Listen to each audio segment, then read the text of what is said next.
কিন্তু দৰবৰ দাম আজি বহু বছৰত ইমান গুণ বৃদ্ধি হ'ল যে মোৰ এতিয়া কলম কপি যায়। কপি উঠে মোৰ কলম যেতিয়া মই দৰবৰ নাম লিখোঁ। মই যেতিয়া লিখিবলৈ লওঁ এটা প্ৰেছক্ৰিপশ্যন, মই ভাবোঁ এই মানুহজনে কিনিবলৈ পাৰিবনে। ডাক্তৰ নবনীল বৰুৱা নিৰ্দিষ্ট পৰিসীমাৰ পৰা ওলাই আহিছে। তেওঁ সকলোৱে হয়তো কথাবোৰ নকয়, কাৰণ ক'লেই হয়তো জগৰ লাগে। কিন্তু চিকিৎসক নবনীল বৰুৱাই আজি ক'লে বহু কথা। তেওঁ আজি যিটো পৰ্যায়ত আছে, তেওঁ যদি ইচ্ছা কৰে কোনো ধৰণৰ আপদ বিপদ নোহোৱাকৈ থকাটোৱে তেওঁৰ বাবে স্বাভাৱিক জীৱন। এগৰাকী চিকিৎসক হিচাপে সাধাৰণতে অন্য হাজাৰজন চিকিৎসকৰ দৰে তেওঁ কৰ্তব্য পালন কৰি নিজে কিছুমান বিষয়ৰ পৰা আঁতৰত থকাটোৱে স্বাভাৱিক আছিল। কিন্তু নবনীল বৰুৱা ব্যতিক্ৰম।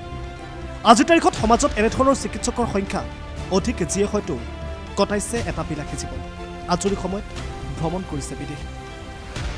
সেই পৰিসীমাৰ পৰা ওলাই আহিছে, সেই বিলাসিতা, সেই ব্যক্তিকেন্দ্ৰিক, সেই স্বাৰ্থপৰতাৰ পৰা ওলাই আহি সাধাৰণ মানুহৰ কথা কৈছে এজন চিকিৎসকে। আৰু তেওঁৱেই হ'ল জ্যেষ্ঠ চিকিৎসক ডাক্তৰ নবনীল বৰুৱা। সামাজিক মাধ্যমত সামাজিক বিষয়বোৰক লৈ সদায় সক্ৰিয় হৈ থাকে তেওঁ। সুতৰ বিপৰীতে কথা কোৱা এজন চিকিৎসক, যাৰ বাবে তেওঁ বিভিন্ন সময়ত হাৰাশাস্তিৰ সন্মুখীন হৈছে, আৰু যিটো হোৱাটোৱে স্বাভাৱিক। প্ৰখ্যাত সংগীত শিল্পী ৰুদ্ৰ বৰুৱাৰ পুত্ৰ তেওঁ।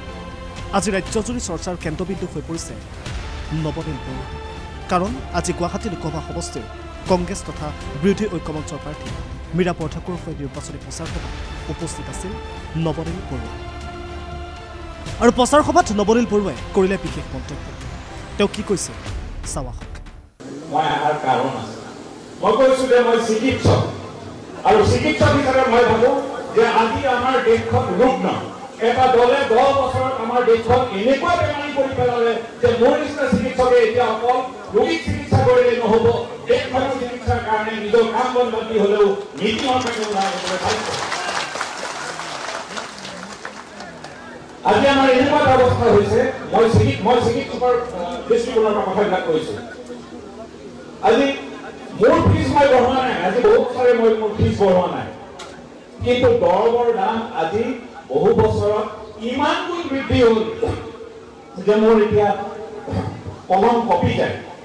মই যেতিয়া লিখিবলৈ লওঁ এটা প্ৰেছক্ৰিপশ্যন, মই ভাবোঁ এই মানুহজনে কিনিবলৈ পাৰিবনে।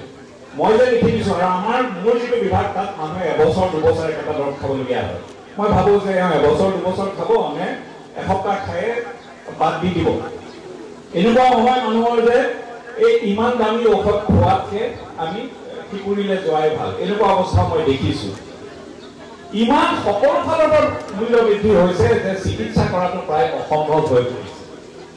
কিয় ঔষধৰ দাম বাঢ়িছে আমি ভাবা নাছিলোঁ। কি হৈছে, কিহৰ কাৰণে ঔষধৰ দাম বাঢ়িছে? সুপ্ৰিম কোৰ্টৰ পৰা গম পালোঁ যে ঔষধ কোম্পানীয়ে 900 কোটি টকা ইলেক্ট্ৰল বণ্ড বিজেপিক দিছে, আৰু সেই টকাটো কাৰ পৰা উঠাব? নিজৰ ফাইদাৰ পৰা কোনেও নিদিয়ে, কোনো কোম্পানীৰ মালিকে নিজৰ ফাইদাৰ পৰা নিদিয়ে। সেই টকাটো আপোনাৰ মোৰ নিচিনা মানুহৰ পৰা, আমাৰ বেমাৰীবিলাকৰ পৰা লুটি পুটি সেই টকাটো ৰাজনৈতিক দলক দিছে, বিজেপিক দিছে, যাতে তেওঁলোকে সুবিধাটো কৰিব পাৰে। আজি নবনীল বৰুৱাই মন্তব্য কৰিলে ঔষধৰ কোম্পানীবোৰে বিজেপিক ইলেক্ট্ৰনিক বণ্ডৰ নামত 900 কোটি টকা আদায় দিছে, আৰু সেইবাবেই ঔষধৰ দাম বৃদ্ধি পাইছে। একেদৰে বজাৰত এতিয়া ভৰি পৰিছে নকল আৰু ভেজাল ঔষধেৰে।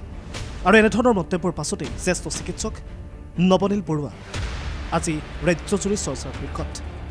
News desk report, Prag news digital.